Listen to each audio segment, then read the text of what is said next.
Shalom Bapak Ibu dan Saudara yang dikasihi oleh Tuhan Yesus Kristus. Senang sekali rasanya saya bisa kembali menyapa Anda di pagi yang penuh anugerah ini. Saya sungguh berdoa semoga kesehatan dan damai sejahtera senantiasa menyertai Anda dan keluarga dimanapun Anda berada. Hari ini, kita akan menyelami bersama sebuah refleksi yang menurut saya pribadi sangat penting sekaligus penuh belas kasih. Kita akan bicara soal pemulihan spiritual, tepatnya tentang bagaimana firman Tuhan melakukan operasi hati di dalam diri kita. Nah, mari kita mulai dengan satu pertanyaan sederhana. Pernah nggak sih Anda merasa ada sesuatu yang rasanya salah atau mengganjal di dalam hati Anda, tapi Anda sungguh tidak tahu persis apa penyebabnya? Coba deh, kita refleksi sebentar ke dalam diri kita. Seringkali kan kita ini menjalani hari-hari dengan semacam beban emosional yang tak kasat mata. Kayak ada sesuatu yang berat yang bikin kita tiba-tiba berhenti di tengah kesibukan dan bergumam dalam hati, ini sebenarnya ada apa sih dengan diriku? Kalau Anda pernah merasakannya, Anda tidak sendirian. Biasanya, ada beberapa gejala tersembunyi yang diam-diam sedang menjangkiti hati kita tanpa kita sadari. Coba perhatikan, mungkin belakangan ini Anda merasa gampang banget tersinggung, senggol dikit langsung marah, atau tiba-tiba merasa cemas tanpa alasan yang jelas.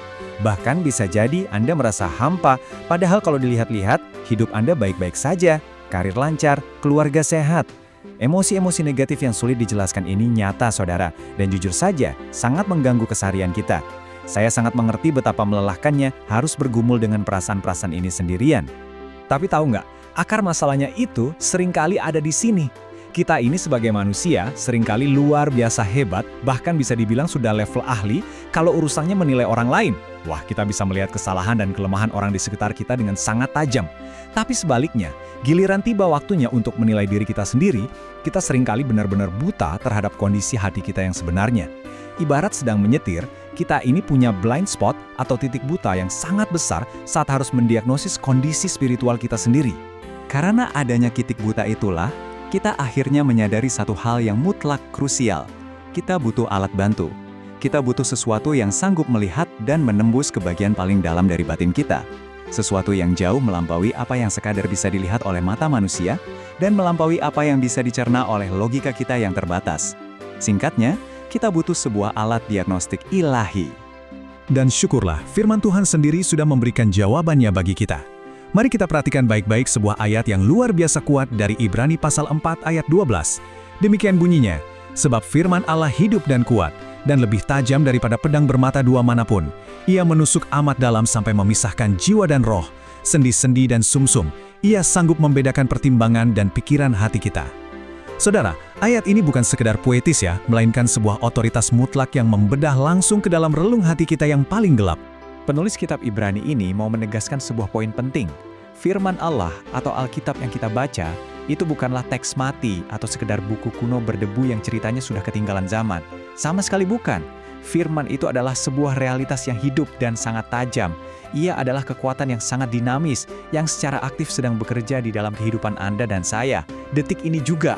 Supaya lebih kebayang, mari kita gunakan metafora pisau bedah Tuhan. Anda tahu kan, pisau bedah di tangan seorang dokter ahli bedah itu mungkin terasa dingin, menakutkan, dan pastinya cukup menyakitkan saat pertama kali menyentuh kulit.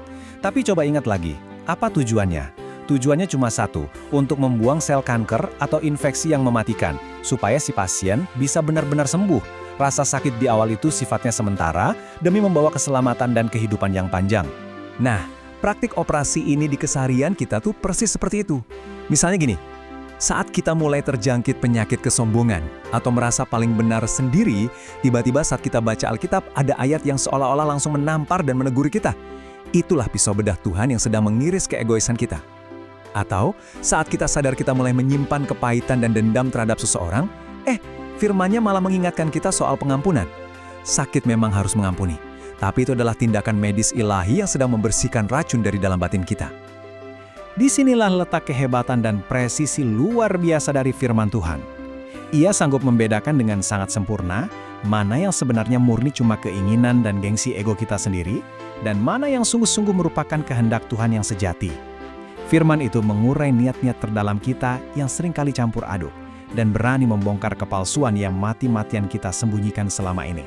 Jadi, apa langkah praktisnya? Sebelum Bapak dan Ibu bergegas mulai segala kesibukan hari ini, pesan saya, jangan jadikan momen membaca Alkitab itu sekedar rutinitas kosong atau sekedar checklist kewajiban agama. Bacalah, dan biarkan firman itu sungguh-sungguh mengoperasi hati Anda. Beranikan diri Anda untuk menerima ketidaknyamanan selama proses pembedahan itu. Karena justru setelah melewati rasa tidak nyaman itulah, kita baru bisa benar-benar mengalami pemulihan sejati dari Tuhan. Lalu pertanyaannya, bagaimana sebaiknya respons kita saat sedang dioperasi? Sederhana saja, jika hari ini Anda merasa tersinggung, tertampar, atau ditegur dengan keras saat membaca Alkitab, tolong jangan keraskan hati Anda. Sadarilah bahwa ketidaknyamanan yang Anda rasakan itu sebenarnya adalah tanda yang sangat positif. Itu adalah bukti nyata kalau Tuhan sedang aktif bekerja dan Dia peduli. Dia sedang memulihkan Anda dengan cara membuang pikiran-pikiran dan sikap hati yang salah dari dalam diri Anda. Dan percaya deh, hasil akhirnya nanti akan sangat sepadan. Di balik sayatan pisau bedah Tuhan yang mungkin bikin ngilu hati kita di awal, selalu ada janji pemulihan yang luar biasa. Hasil akhir dari operasi spiritual ini adalah sebuah kehidupan yang terasa jauh lebih ringan. Kehidupan yang terbebas dari beban berat ego dan rasa bersalah, yang pada akhirnya akan membawa Anda masuk ke dalam sukacita sejati yang damai.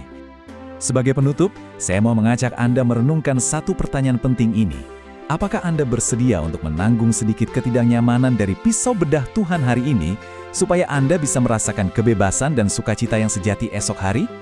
Pilihan ada di tangan Anda. Selamat menjalani hari, izinkan firman Tuhan memandu setiap langkah Anda hari ini. Tuhan Yesus memberkati kita semua.